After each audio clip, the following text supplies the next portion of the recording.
As you'll know, a couple of weeks ago, our dear friend and brother Peter Maiden was called home to glory, to be with the Lord Jesus in heaven.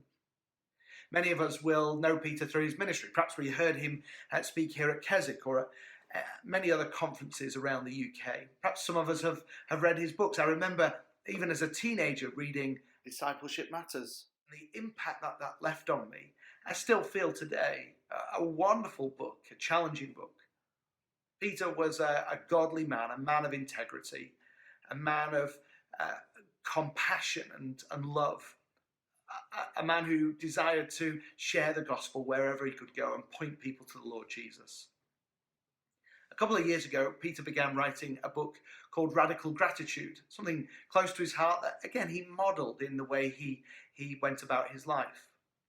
Gratitude is something perhaps we can get in our heads fairly easily.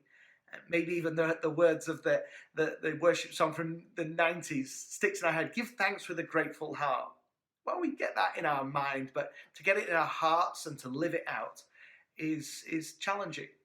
So Peter set about writing a book that would help the church with this. During that time, Peter was diagnosed with cancer, terminal cancer.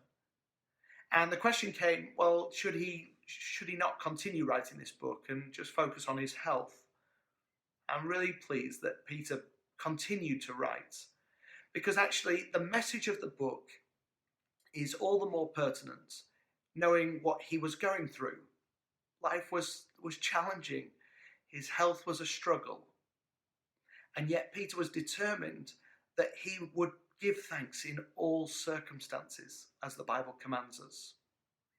I want to really warmly commend this book to you, to get it to read slowly and thoughtfully, bearing in mind what Peter was going through as he was writing this, and the message of God that he brings as he writes it.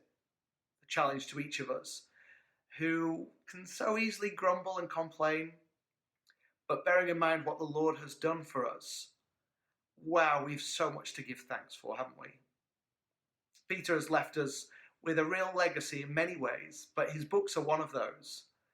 And I want to really invite you to get to know Peter, sit under his ministry, and be blessed by his books. Radical Gratitude, I think, is going to help many of us take our eyes off ourselves, even in the midst of suffering, to look to the Lord Jesus and give thanks with a grateful heart.